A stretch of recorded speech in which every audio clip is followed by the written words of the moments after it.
الحمد للہ رب العالمین۔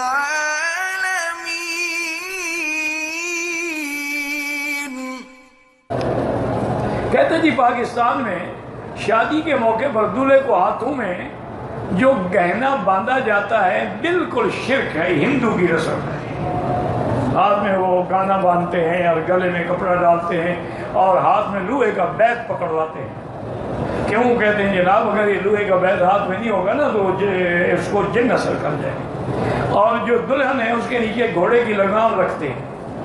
کیوں کہتی ہے اپنے خامد کو لگام دے کے رکھے گی نا۔ ایمان سے کوئی شرم نہیں آتی، یہ مذہب ہے۔ انا للہ و انا الیہ راجعون۔ کتنی لگام والوں کو طلاق ہو گئی اور جنہوں نے نہیں رکھی اپنے گھروں میں آباد ہیں۔ کہتے جی کہ موجودہ زمانے میں تبلیغی جماعت کا حال جو ہے، دو گروپ ہے، امیری ہے، شیعہ، سب ٹھیک ہے، دونوں ٹھیک ہے، کوئی حال نہیں۔ ایک جماعت کہتی ہے امیر ہونا چاہیے، کہتی ہے اب چونکہ بڑے لوگ نہیں رہے جن پر اعتماد کیا جائے، شورا بنا لو چند آدمی۔ شورا کا حکم بھی قرآن میں ہے، امرہم شورا بینہم۔ امیر کا حکم بھی قرآن و حدیث میں حضور نے فرمایا کہ تم لازم کسی کو امیر بنایا کرو۔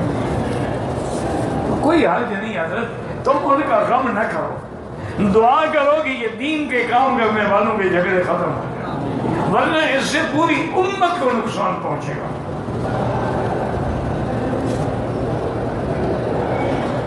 جو نمازیں میری پرانی قضا ہے پہلے توبہ کرو، پھر نفل اور سنت کی بجائے قضا پڑھتے رہو، جیسے پہلے پڑھتے تھے اسی طرح پڑھو، بس نیت ہو کہ یہ قضا نماز پڑھ رہا ہوں۔ نماز جنازہ کے بعد جو دعا ہے وہ بدعت ہے، جنازہ خود دعا ہے۔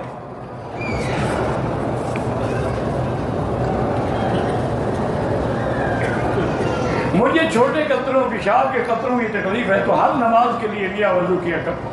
مثلاً جو آپ نے مغرب کو وضو کیا ہے وہ عشاء تک کافی ہے، اور نیچے کپڑا رکھو، انڈرویئر رکھو تاکہ کپڑا پلید نہ ہو۔ دوسرے وضو کے لیے جائے تو اس کو تھوڑا سا پانی ڈال کے دھو لیا۔ عمرہ افضل ہے یا طواف افضل ہے؟ عمرے میں طواف الوداع نہیں ہوتا۔ میرا بیٹا نافرمان ہے، اللہ سب کو فرما بردار بنائے۔ حجر اسود کا بوسہ دیا خوشبو کی حالت میں دم شم نہیں پڑتی، 2-4 صدقہ کر دو۔ بیوی محبت نہیں کرتی، کوئی وظیفہ بتائیں، پیسے دو اس کو۔ وظیفے شظیفے کی کوئی ضرورت نہیں، 1000 ریال مہینہ تم اس کو جیب خرچ دیا کرو، اگر محبت نہ کرے اگلے سال مجھ سے طویل لے لینا۔ تم جو سوکھے پہ گزارا کرو تو کیوں محبت کرے؟ تم دوستوں کے ساتھ جاؤ، ہوٹلوں میں دعوتیں اڑاؤ، وہ گھر میں بیٹھ کے سوکھی چکی کھائے، تم نے محبت کرے؟ خرچ کرو جناب، آج کل محبت پیسے سے ہوتی ہے، نہ بڑا باپ نہ بڑا بھیا، سب سے بڑا رویہ۔ تم تجربہ تو کرو۔ چلو آج ایسا کریں، آپ 1000 ریال کا اس کے لیے ایک بہترین سیٹ خرید کر کے لے جائیں، دیکھو محبت کرتی ہے۔ عمرہ ادا کرنے کے بعد روم اگر سپریٹ ہو تو بیوی سے مل سکتا ہے؟ کیوں نہیں مل سکتا؟ عمرے کے بعد تمہاری بیوی کیا عمرے کرنے سے اس کو طلاق ہو جاتی ہے؟ اللہ کے بندے تمہاری بیوی ہے، عمرہ ختم ہو گیا، پابندی ختم۔ ایسے کھلونے جن پہ تصاویر بنی ہوتی ہیں وہ نہ لیا کریں، گھر میں نہ لایا کریں، جن میں کسی یہ گھوڑے کی تصویر ہے، ہاتھی کی تصویر ہے، بلی کی، یہ کتے کی، وہ نہ لایا۔